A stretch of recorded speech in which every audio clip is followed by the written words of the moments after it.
بسم اللہ والصلاۃ والسلام علی رسول اللہ، اما بعد۔ محترم حضرات، کیونکہ بات پہلے کچھ ہو چکی ہے، اس لیے آج جو آپ کے سامنے قرآن کی جو تفسیر پیش کرنے کی کوشش کی جائے گی، اس میں سورہ نساء کے تعلق سے چند باتیں آپ کے سامنے بیان کروں گا، کیونکہ حافظ جی نے سورہ نساء کی تلاوت شروع کر دی ہے اور کچھ صفحات ہم لوگوں نے ابھی سنے ہیں۔ سورہ نساء،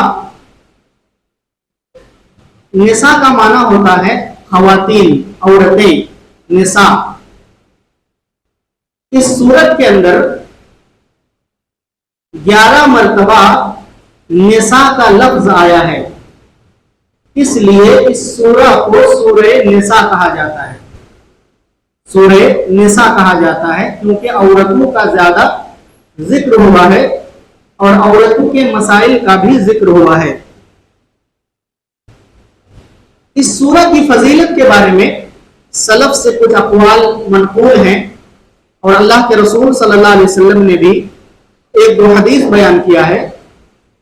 عائشہ رضی اللہ عنہ بیان کرتی ہیں کہ رسول اللہ صلی اللہ علیہ وسلم نے ارشاد فرمایا، من اخذ السبع الاول فهو حبیر۔ مسند احمد کی روایت ہے اور سند حسن ہے۔ جس نے قرآن کی ابتدائی 7 سورتوں کو حاصل کیا، یعنی اس کا علم حاصل کیا، اس کی تفسیر معلوم کیا، اس میں جو باتیں ہیں اس کی جانکاری حاصل کی، فَهُوَ حَبِيرٌ، تو وہ حبیر ہے، یعنی وہ عالم آدمی شمار کیا جائے گا، وہ جانکار آدمی شمار کیا جائے گا۔ یہ 7 سورتیں کون سی ہیں؟ سورہ بقرہ، سورہ آل عمران، سورہ نساء، سورہ مائدہ، سورہ انعام، سورہ اعراف اور توبہ، سورہ توبہ جسے سورہ برا بھی کہا جاتا ہے۔ ان 7 سورتوں میں چونکہ بہت سارے دین کے احکام اور مسائل بیان کیے گئے ہیں، اس لیے اللہ کے رسول صلی اللہ علیہ وسلم نے فرمایا ان سورتوں کی کوئی تفسیر اگر جان لے، ان سورتوں میں جو احکام و مسائل ہیں ان کو جان لے، تو اسے عالم شمار کرنا چاہیے، یعنی عالم کی طرح ہو۔ عالم کا مطلب یہ نہیں ہوتا کہ آج کے زمانے میں کسی کو ڈگری مل جائے تو وہی عالم ہے۔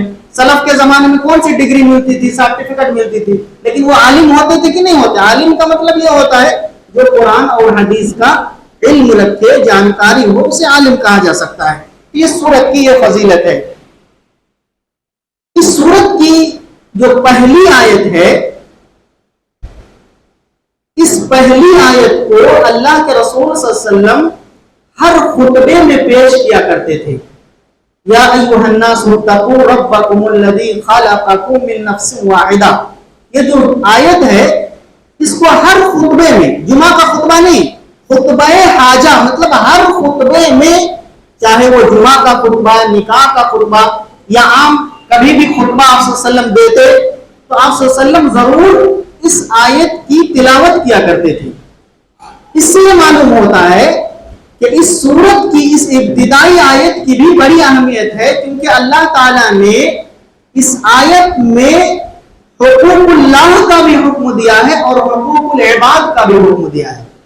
2 مرتبہ تقوی کا ذکر ہے اس آیت میں، اور ایک جگہ تقوی سے مراد یہ ہے کہ اللہ تبارک و تعالیٰ کے معاملات میں تم ڈرو، اور دوسری جگہ یہ ہے کہ بندوں کے معاملات میں تم ڈرو، رشتہ داروں کے جو معاملات ہیں ان میں تم ڈرو۔ تو اس آیت کی یہ اہمیت ہے کہ آپ صلی اللہ علیہ وسلم اسے پیش کیا کرتے تھے۔ عمر بن خطاب رضی اللہ عنہ اس سورت کو پڑھنے کی نصیحت کرتے تھے اور سیکھنے کی نصیحت کیا کرتے تھے۔ حارثہ بن مضر کہتے ہیں، کتب الینا عمر بن الخطاب ان تعلموا سورۃ النساء والاحزاب والنور۔ عمر بن خطاب خط لکھ کر کے، چٹھی لکھ کر کے ہم لوگوں کو کہا کرتے تھے کہ تم لوگ سورہ نساء سیکھو، سورہ احزاب سیکھو اور سورہ نور سیکھو، کیونکہ ان سورتوں میں بہت سارے مسائل ہیں۔ تو عمر بن خطاب رضی اللہ عنہ کا اپنے عمراء کو اور اپنے ساتھیوں کو یا جو ریاست کے یا ملک کے ذمہ دار ہوتے تھے ان کو یہ کہنا کہ ان سورتوں کو سیکھا کرو، اس سورت کی اہمیت کی ایک بڑی دلیل ہے۔ اس سورت کا مقصد اگر ہم دیکھیں تو اس میں کئی چیزیں ہیں جو اللہ رب العزت نے جس کو بیان کیا ہے۔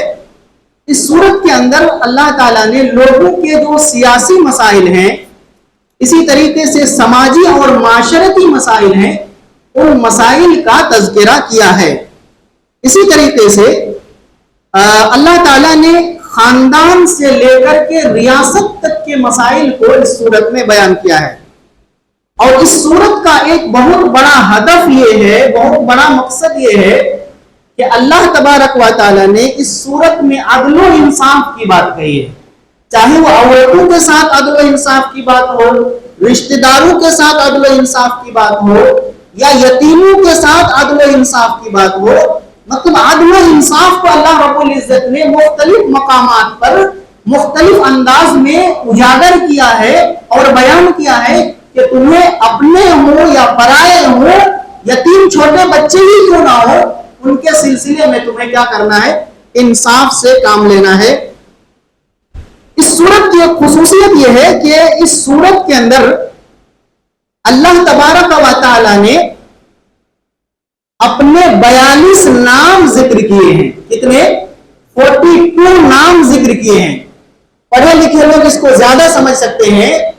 اللہ تعالیٰ جب کوئی آیت بیان کرتا ہے نا تو اس آیت کی ابتدا، شروعات والا جو حصہ ہے اور اس کا جو اینڈ ہوتا ہے یعنی خاتمۃ الآیہ جو ہوتا ہے، آخری آیت کا ٹکڑا، وہ بہت زیادہ اہم ہوتا ہے، دونوں میں بہت زیادہ ربط ہوتا ہے۔ مثلا آپ ایسا نہیں پائیں گے کہ تم لوگ اللہ سے معافی طلب کرو، اللہ سے اپنے گناہوں کی بخشش طلب کرو اور اللہ تعالیٰ کچھ وہاں پر ایسا بیان کرے کہ اللہ شدید العقاب ہے، ایسا نہیں بیان کرے گا۔ بلکہ قرآن کا مزاج کیا ہے، آیتوں کا مزاج کیا ہے؟ اللہ مثلا یہ کہے گا کہ تم لوگ اللہ سے توبہ کرو، استغفار کرو، کیونکہ اللہ غفور رحیم ہے۔ تو اللہ تبارک و تعالی نے اس سورت کے اندر 42 ناموں کا ذکر کیا ہے۔ اس کا مطلب یہ ہے کہ مختلف انداز میں مختلف صفات کو اور ناموں کو اللہ نے بیان کیا ہے، کیونکہ ان ناموں کو جو شخص جانے گا تو اللہ رب العزت کے تعلق سے اس کو زیادہ علم ہوگا اور اللہ تبارک و تعالیٰ سے یا تو زیادہ ڈرے گا یا اللہ کے سلسلے میں اسے امید ہوگی۔ یہ چیزیں ہیں۔ اسی طریقے سے اللہ رب العزت نے اس سورت کے اندر یتیموں کے حقوق کا ذکر کیا ہے۔ اور آپ کو بتاؤں میں ایک چیز، اللہ نے سورہ آل عمران کے آخری کچھ آیات میں کل نفس ذائقۃ الموت بیان کیا کہ ہر شخص کو، ہر جاندار کو موت کا مزہ چکھنا ہے۔ مفسر نے بیان کیا کہ اس آیت کے درمیان اور سورہ نساء میں جو یتیموں کے بارے میں ذکر کیا گیا ہے، دونوں میں ربط یہ ہے کہ جب موت آئے گی لوگ مریں گے تو کچھ نہ کچھ بچے یتیم بھی ہوں گے، کچھ نہ کچھ بچے یتیم بھی ہوں گے، اور جب کچھ بچے یتیم ہوں گے تو ان کا خیال رکھنا بھی ضروری ہے۔ ان کے پاس اگر مال ہے تو ان کے مال کی حفاظت کرنا بھی ضروری ہے، ان کے حقوق کا خیال رکھنا ضروری ہے۔ ایسا نہیں ہے کہ مثلا ایک بھائی انتقال کر چکا ہے اور اس کے کچھ بچے ہیں تو دوسرا بھائی کیا کرے، اس بچے کو وراثت میں حصہ نہ دے، یا وراثت میں یا ان کے جو مال ہے، جو ان کی پراپرٹی ہے، ان چیزوں کو وہ غصب کر لے، کھا لے، ان کو نہ دے۔ ایسا نہیں ہونا چاہیے۔ تو یتیموں کے سلسلے میں بہت ہی واضح انداز میں اللہ رب العزت نے اس صورت میں بیان کیا ہے کہ کسی کا حق نہیں مارا جانا چاہیے۔ اگر کوئی یتیموں کے مال کو کھاتا ہے تو اس پر ظلم کرتا ہے، جو اس کے لیے جائز نہیں ہے۔ اسی طریقے سے اللہ تعالیٰ نے اس سورت کے اندر ان عورتوں کا بھی تذکرہ کیا ہے جن عورتوں سے شادی کرنا جائز نہیں ہے، جن عورتوں سے شادی کرنا جائز نہیں ہے، ان عورتوں کا بھی ذکر کیا ہے۔ مثال کے طور پر مائیں، بیٹیاں، بہنیں، پھوپھیاں، خالائیں، بھتیجیاں، بھانجیاں، رضائی مائیں، رضائی بہنیں، ساس،